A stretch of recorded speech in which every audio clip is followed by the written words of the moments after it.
Hello साथियों, कैसे हो आप सभी लोग। दोस्तों, जैसा कि एसएससी एमटीएस का पेपर दो जो 2025 का वो अभी तक नहीं हुआ है। दिल्ली पुलिस के बाद शायद उसी की बारी है। तो आज मैं आपको ले लाया हूँ लास्ट 1 मंथ स्ट्रेटेजी, क्योंकि अब एक ही महीना बच गया है।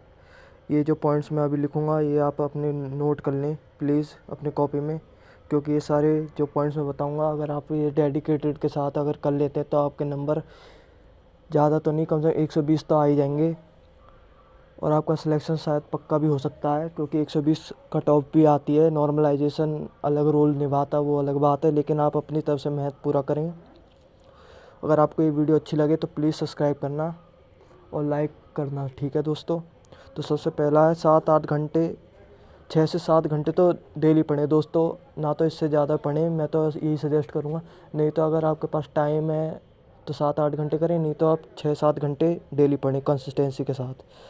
और दोस्तों, सेकंड स्टेप है अपना सिलेबस तो अपना सही पूरा करना है, लेकिन डू स्लीप, अच्छे से सोएं, क्योंकि आप अगर सोएंगे तो आपका दिमाग उतना ही रेस्ट करेगा और आप उतना ही पढ़ पाएंगे।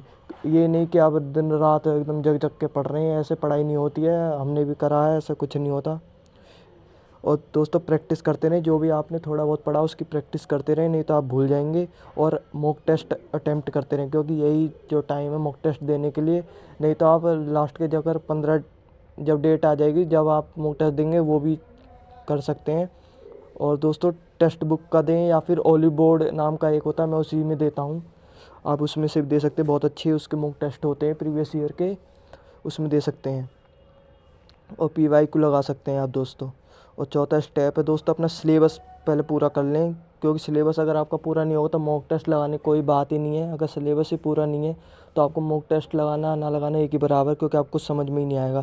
पहले मैं सजेस्ट करूँगा आप अपना सिलेबस कंप्लीट करें, इंग्लिश और उसका जीके का पूरा, मतलब जो भी आ रहे हैं वो सबको करना है। स्पेशली आप इंग्लिश और जीके का ही करें, क्योंकि जो भी हमारा ये मैथ और रीजनिंग होता है क्वालिफाई नेचर का होता है। इसका मतलब कोई ज़्यादा मेरिट बनती नहीं है, जो मेरिट बनती है इंग्लिश और उससे बनती है, जीके से।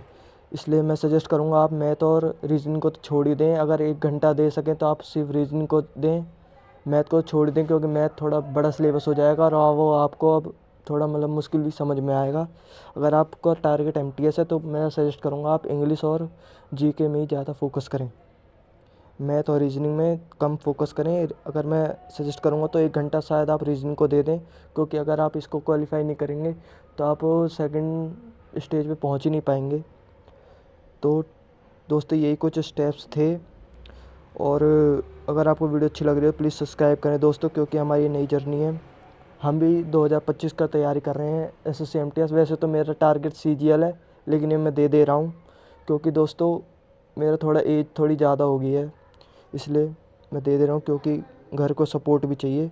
तो थैंक यू दोस्तों, यही कुछ स्टेप थे। अगर आप इनको फॉलो कर लोगे ना तो आपको 150 में से 120 नंबर लाने से कोई नहीं रोक सकता, क्योंकि ये मैंने देखा है। ये सब मैंने मतलब वीडियो देख के पूरा सोच समझ के बनाई है ये स्ट्रेटेजी। थैंक यू दोस्तों, प्लीज़ सब्सक्राइब।